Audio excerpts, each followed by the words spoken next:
Jakarta, ibu kota Indonesia dengan lebih dari 10 juta jiwa, dengan berbagai macam suku, budaya, agama, serta berbagai macam karakter manusia dan status sosial. Dan di Jakarta lah pusat dari dunia hiburan. Namun, ada yang unik dari gemerlap dunia hiburan di ibu kota, yaitu penonton bayar.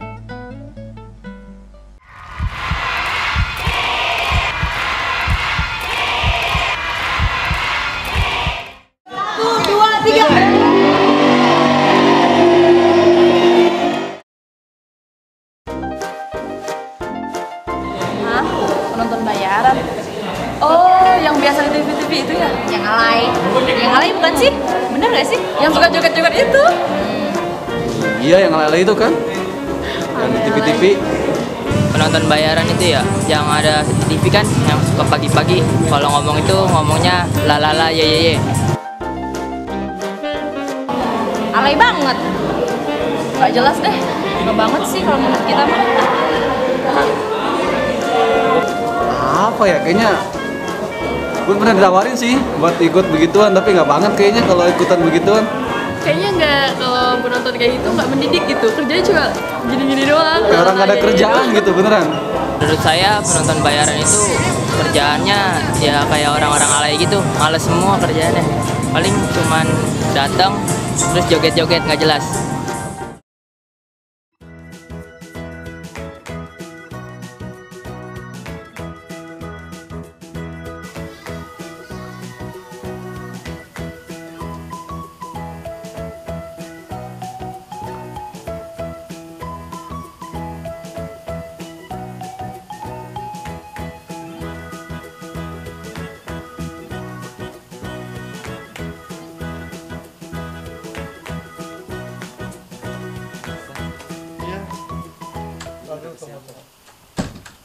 Kunci dulu ya.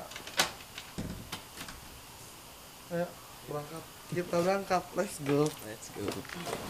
Ya, nama saya Muhammad Aris, biasa dipanggil Marisa. Umur saya 22 tahun, berasal dari Bogor. Saya sudah tinggal di Jakarta dari 2002. Pekerjaan saya jadi penonton bayaran di stasiun TV. Dulu tuh aku lulus sekolah langsung mencari kerja, dapat kerja di salon. Terus aku nonton TV setiap pagi sebelum berangkat ke salon. Kok Mia artis, aku demen banget, ngefans banget sama artis itu. Namanya Olga Saputra, almarhum, dan aku ngefans banget sama dia. Tuh aku pengen banget pertama kali tuh masuk ke dunia entertainment karena gara-gara dia. Dan terus aku nonton di stasiun TV dan aku diajakin sama agensinya, mau nggak jadi penonton bayaran. Terus aku mikir, terus aku datang lagi ke studionya. Terus tiba-tiba dia ngajakin lagi, aku mau kan. Terus aku lama-kelamaan aku mikir, enak banget kerja di sini gitu. Terus aku resign di salon aku. Ya udah, yang penting aku bisa deket sama Olga Saputra. Ya udah, jadi penonton bayaran sampai sekarang udah 4 tahun.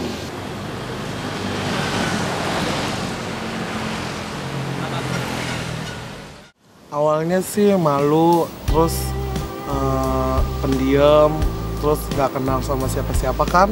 Jadi aku tuh malu, terus nggak bisa gerak, nggak bisa tepuk tangan juga malu, dan suara juga masih malu-malu. Gimana sih orang namanya pertama awal masuk ke dunia penonton kan, jadi malu gitu. Makanya udah kelama-lamaan sih fun, gara-gara udah kenal temen, udah rame, udah kenal artis, udah pokoknya seru-seruan bareng deh sama temen. Jadi enak pekerjaannya, dan satu pokoknya semuanya enak, dibawa fun, kitanya juga enak.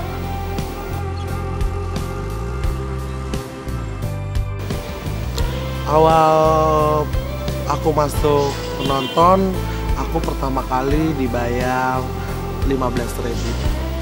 Itu awal pertama kali. Tapi lama kelamaan aku bisa sampai sekarang minimal 50 ke atas. Ngapain? Oh, ini duduk Dandang. Cucok, dalam satu hari sih sebenarnya banyak program, kadang 3, kadang 5, dan terus tergantung dari kitanya, kita mau ambil berapa program, itu serah kita, karena kita tuh nggak ada kontrak sama sekali, dan terus kita nggak terlalu dikekang sama agent kita gitu. Makanya kita bisa pindah-pindah stasiun TV, entah stasiun A, entah stasiun B, entah stasiun C gitu. Itu banyak. Terus kadang juga kita kayak misalnya 5 acara, stasiunnya beda-beda. Itu kalau misalnya kita lagi kurang fit, itu aku bisa ngambil 2 atau 1 gitu, langsung balik ke rumah. Dan terus paling banyak job sih kayak misalnya bulan puasa itu bener-bener padet, dan itu bener-bener nggak pulang sama sekali.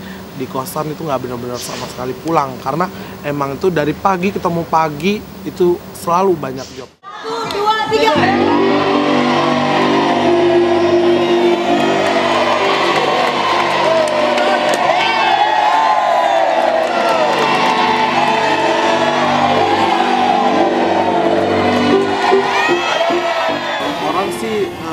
Ngejelekin kita atau mengatain kita itu terserah dia mau ngomong penonton alay, penonton bayaran, atau penonton gimana kan semuanya itu butuh proses. Dan kita juga nggak semuanya anak alay itu nggak sekolah.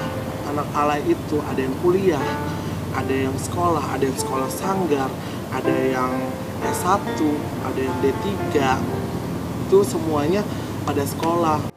Kalau orang memandang anak alay itu negatif ya, itu salah banget, karena anak alay itu menurut kita bukan orang yang pengangguran ya kan. Dia juga punya kegiatan rutinitas seperti kerja, kuliah, karena dia ngisi waktu aja.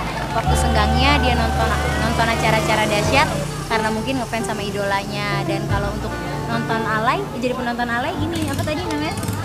Buat ngeramein acara. Kalau nggak ada kita nggak rame, nggak seru loh, garing, jadi diem ya kan, hening kan, jadi kayak kuburan dong ya kan. Jadi kalau misalkan jangan salah nilai anak alay, karena anak alay itu tim rame, terus bisa buat acara itu sendiri itu rame gitu. Tanpa anak alay itu apa ya, pokoknya tanpa anak alay itu sunyi suasananya pasti bakalan garing banget teman-teman. Karena anak alay itu rame, artisnya juga butuh kita ya. Banget. Itu hebat banget ya. Kalau menurut saya ya, anak alay itu sebenarnya itu ya memang ada yang tanda kutip ya anak alay jalanan gitu ya. Tapi kalau untuk anak alay yang di stasiun TV itu malah mereka anak yang membantu sekali gitu di pihak stasiun TV, pihak agensi, mereka itu sangat membantu gitu ya.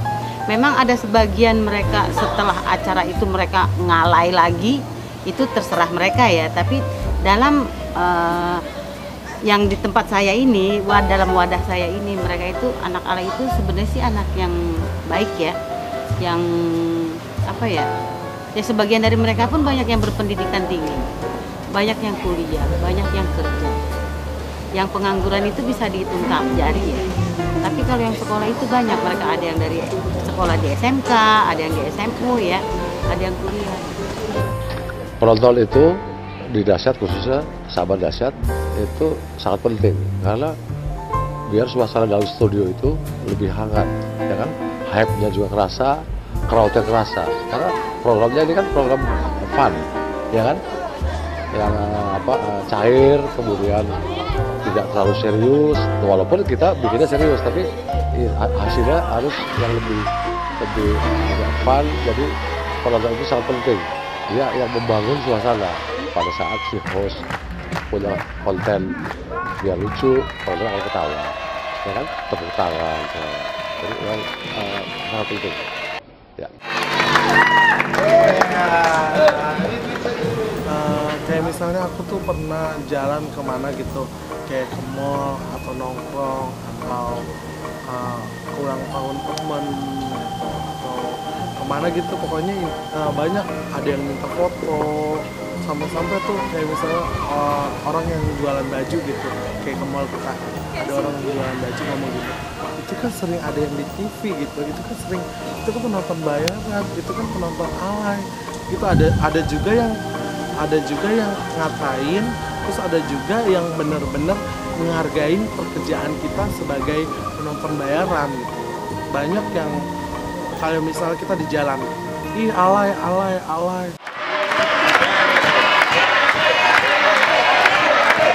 Saya pernah mengalami kayak pas lagi mau ke stasiun TV, tiba-tiba tuh jatuh, terus pernah pulang malam nggak ada mobil, terpaksa tidur di halte. Terus pernah juga ngalamin yang namanya kita ngambil job sampai full, tiba-tiba tuh pulang-pulang sampai drop, sampai sakit. Saya sih banyak tawaran untuk kerja ya, terus aku juga emang kadang sih kalau lagi jenuh di penonton bayaran, kadang aku tuh pengen banget kerja gitu. Tapi tuh aku balik lagi, aku tuh nggak nyaman di pekerjaan itu gitu, tapi aku nyamannya di pekerjaan nonton gitu, penonton bayaran.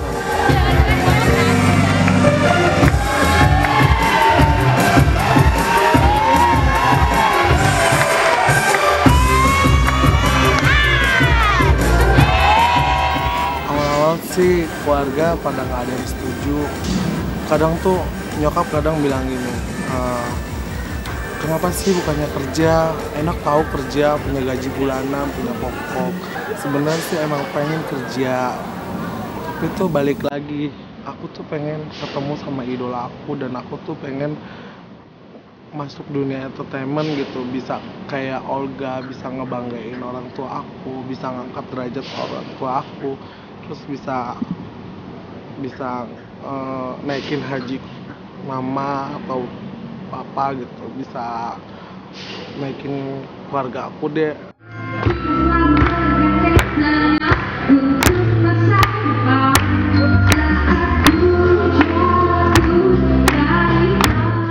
Setiap aku dapat pembayaran tuh aku selalu menabung untuk kayak misalnya untuk bayar kosan harga 700.000, terus kayak untuk buat keluarga.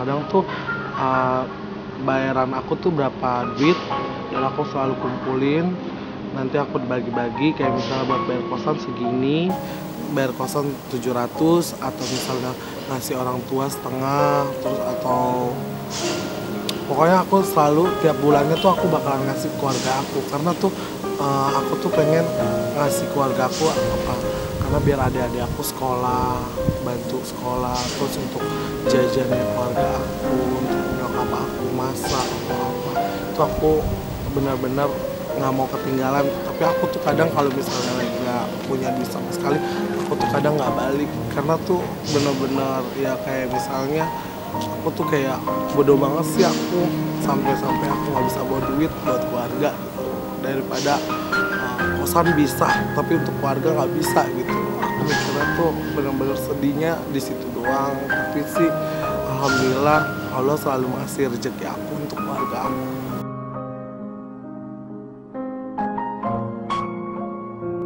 Seorang Marissa, dia itu lucu ya? Banget, lucunya banget, terus baik banget. Walaupun jadi dia mungkin udah 6 tahun ya di Dahsyat jadi penonton alay. Jadi banyak kita kalau jalan kemana-mana sama Marissa pasti dia kenal. Ya, jadi udah di TV mana aja dia ada. Terus kalau misalkan di Rajanya jalanan alay. juga, pasti kalau ketemu sama orang-orang pasti ngomongnya Lala gitu ya. Lala itu pasti banget kalau misalkan Itu yang ada di RCTI, ya, pasti. Jadi kita juga ikut-ikutan terkenal juga. Jadi Soalnya ciri khas dia tuh memang gendut kan, nggak ada. Misalkan dia kurus kan banyak orang kurus, kalau dia gendut, rambut pirang ya. Ada ciri khas di Dahsyat alaynya Marissa. Mamel nih. Kalau yang datang enggak, Oh, besok safari. Kalau besok tempoh besok baru kami tambahin. Iya, kamu safari. 3 Hakim ya? Iya. Aku sama Kevin. Ini Adi sama Dimas. Ini Mbak Gesrek. Kalau Najim kami tambahin. Selama aku masih bisa, selama aku masih sehat, selama aku masih bisa berdiri, aku tetap menjadi penonton bayaran. Walaupun orang mengatai aku anak alay, walaupun orang mengatai aku lebay, tetap aku menjadi penonton bayaran. La la ye ye la la ye ye la la ye ye la ye ye la ye ye la la ye ye la la ye ye.